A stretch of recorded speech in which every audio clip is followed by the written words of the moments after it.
Mesdames, Mesdemoiselles et Messieurs, c'est un plaisir pour moi de vous convier à suivre quotidiennement cette chaîne dénommée L'œil des enseignants. C'est une chaîne qui valorise l'enseignement dans notre pays, la République démocratique du Congo. Quand on parle de l'enseignement, on voit directement l'enseignant ainsi que l'apprenant qui est l'élève et l'étudiant. Alors n'hésitez pas à vous abonner parce que c'est un cadre qui nous permettra à s'exprimer librement tout en dénonçant ce qui se passe dans notre pays sur le plan éducatif. Abonnez-vous massivement, likez, partagez avec vos proches afin que tous nous puissions parler le même langage et tous nous puissions développer notre pays sur le plan éducatif. Que Dieu bénisse la République. Soir Actualité, Madame et Monsieur, bonsoir et bienvenue dans cette grande édition du journal. Puis la conférence épiscopale nationale du Congo, CENCO en sigle, dément avoir lancé un processus de démarches pour la bourse d'études 2022 pour l'Italie. Cette mise au point est du secrétariat général de la CENCO. Suivez.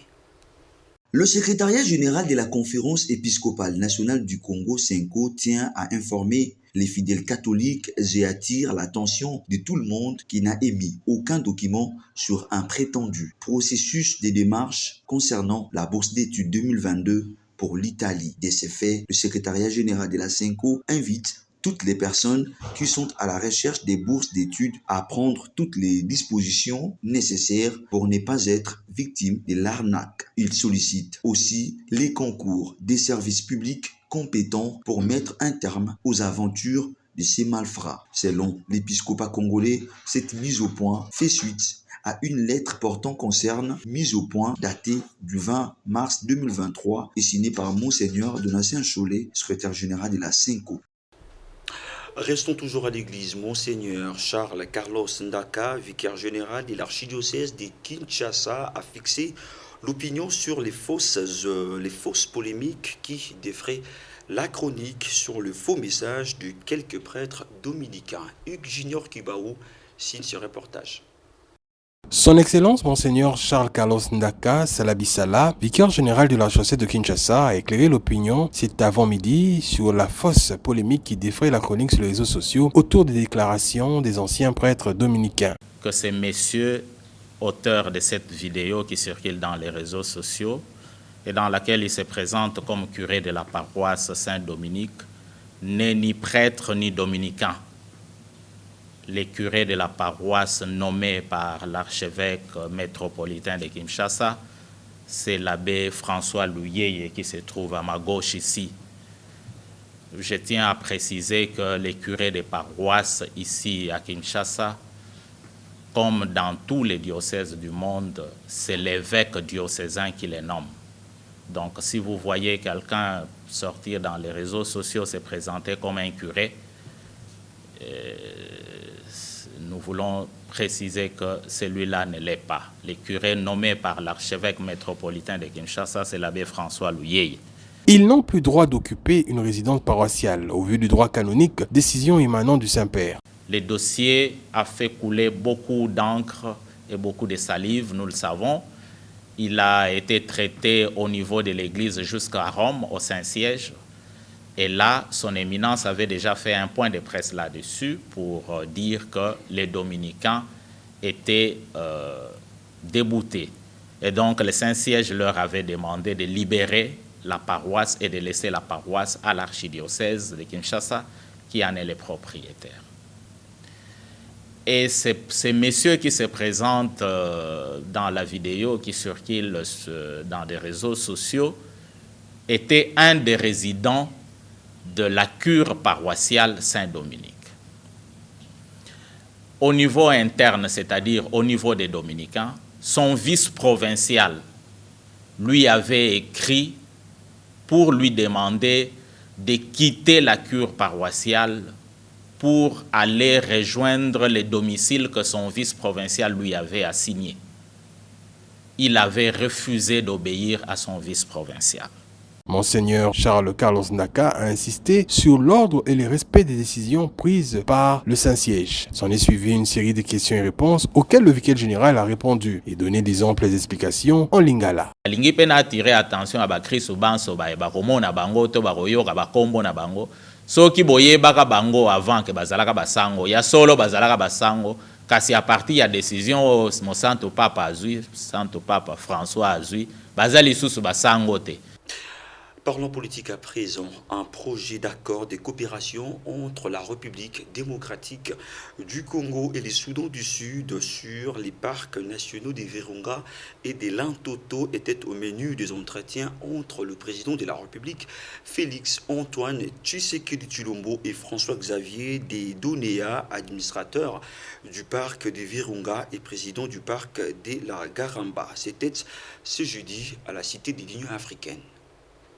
Ces projets d'accord a pour but de rendre plus efficace la collaboration et la gestion entre les parcs de la Garamba qui est dans les Hauts-Wélé et les parcs de Lantoto au Soudan du Sud, Tolier, tous deux frontaliers. La question de leur pillage illégal au sud du parc de la Garamba a été également abordée. L'administrateur du parc des Virunga, accompagné de l'ambassadeur du Royaume de Belgique en RDC, Joe Nkedo, a alerté le chef de l'État Félix Antoine Tshisekedi Tshilombo sur cette exploitation illégale faite par des étrangers sous couvert des associations congolaises utilisées comme paravent. Une situation qui a dégradé l'environnement sur la rivière Kibali. Un tour d'horizon sur l'état global du parc des Virunga a clôturé leur discussion. François-Xavier Dedonea a expliqué au président de la République l'encerclement dont fait l'objet ces parcs par les terroristes du M23. Il a par ailleurs précisé que la fondation Virunga, les directeurs du parc et les gardes de l'Institut congolais pour la conservation de la nature ICCN ont marqué une présence qui empêche ces forces nuisibles d'occuper les installations stratégiques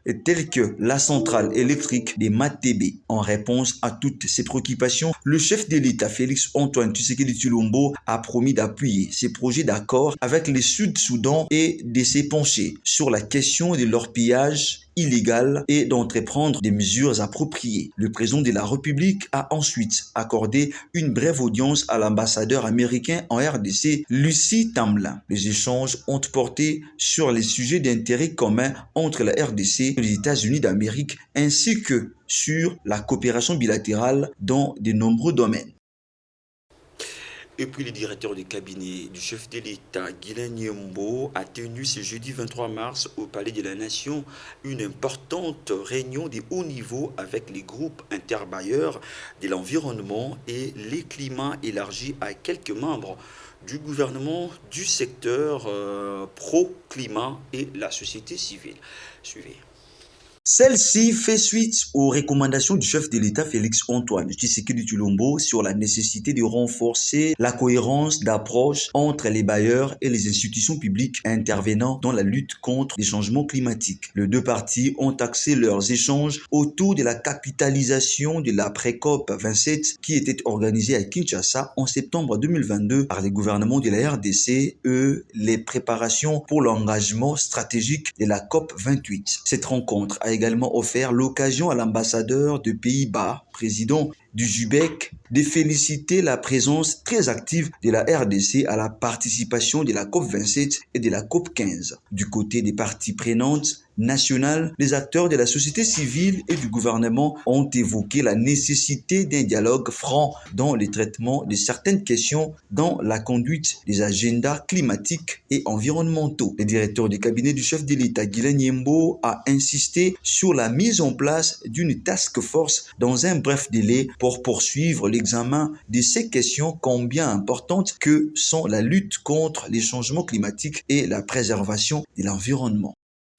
Enfin, le remaniement du gouvernement central a eu lieu depuis ce jeudi 23 mars. Le gouvernement Sama Lukonde II est composé de 52 ministres. On note parmi les entrants Jean-Pierre Bemba, Vital Kamerhe et Peter Kazadi, respectivement vice-premier ministre et ministre en charge de la défense nationale, de l'économie et de l'intérieur. Suivez Madame Tina Salama, porte-parole du chef de l'État qui a lu tardivement ses ordonnances. Vu la Constitution de la République démocratique du Congo telle que modifiée par la loi numéro 11/002 du 20 janvier 2021 portant révision de certains articles de la Constitution du 18 février 2006, spécialement en ces articles 78 alinéa 4, 79 alinéa 3 et 90 alinéa 1er et 3, 91 alinéa 6, vu l'ordonnance numéro 22/002 du 7 janvier 2022 portant organisation et fonctionnement du gouvernement, modalités et collaboration entre le président de la République et le gouvernement, ainsi qu'entre les membres du gouvernement, spécialement en ces articles 2, 3 et 13, vu l'ordonnance numéro 21/006 du 14 février 2021 portant nomination d'un Premier ministre, revu l'ordonnance numéro 21/012 du 12 avril 2021 portant nomination des vice-premiers ministres, des ministres d'État, des ministres délégués et des vice-ministres, vu l'urgence et la nécessité, sur proposition du Premier ministre, ordonne. Article 1er. L'ordonnance numéro 21/012 du 12 avril 2021 portant nomination des vice-premiers ministres, des ministres d'État, des ministres délégués et des vice-ministres est modifiée et complétée de la manière suivante. Article 1er. Sont nommés vice-premiers ministres et ministres aux fonctions en regard de leur nom les personnes ci-après. Vice-premier ministre, ministre de l'Intérieur, Sécurité et Affaires coutumières, messieurs Kazadi Kinkonde Peter. Vice-premier ministre, ministre de la Défense nationale et ancien combattant, messieurs Bemba Gombo Jean-Pierre.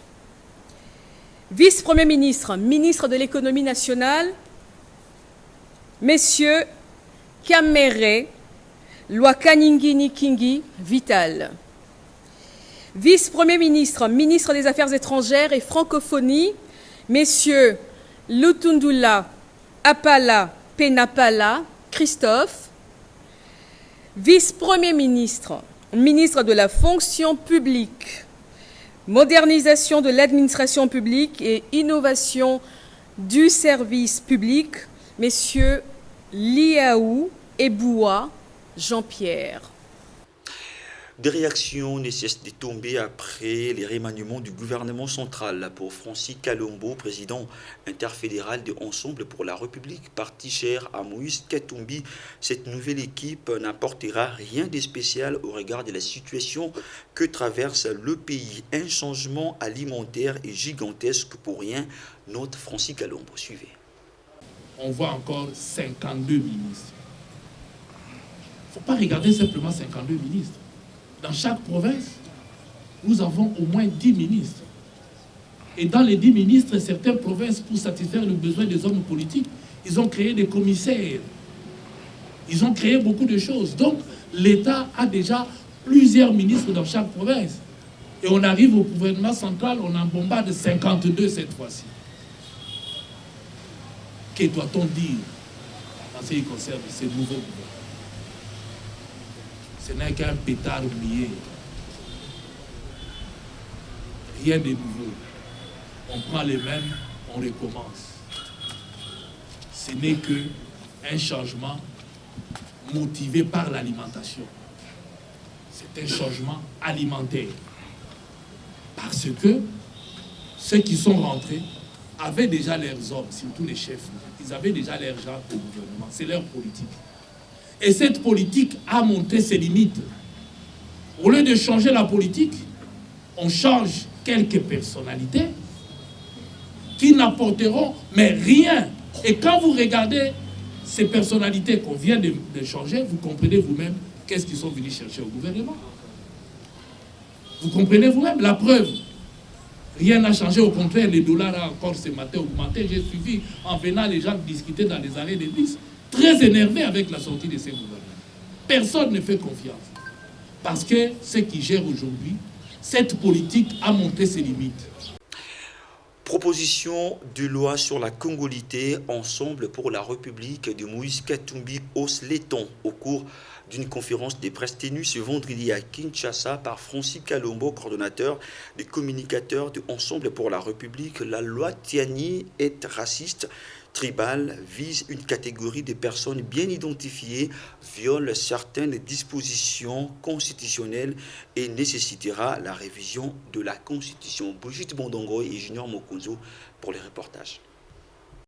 Au cours d'un point de presse tenu ce vendredi à Kinshasa, le collège des communicateurs de Ensemble pour la République, parti cher à Moïse Katumbi Chapwe, sous la direction de Francis Kalombo, note que la loi Tiani ne peut jamais être votée au Parlement de la RDC, étant donné qu'elle est tribale, séparatiste, vise une catégorie des gens bien identifiés par les régimes dont leur leader Moïse Katumbi Chapwe ne respecte pas non plus certains articles de la Constitution, notamment l'article 13, mais aussi nécessitera la révision de la Constitution. Au moment où en Ituri la paix est à rechercher, où il y a cette guerre communautaire qui existe, sans compter à Kwamut, sans compter au Kasaï aussi, c'est ce moment-là qu'a choisi l'Union sacrée, puisqu'ils ne nous voilons pas la face, puisque ceux qui pilotent cette loi, ce sont de l'Union sacrée.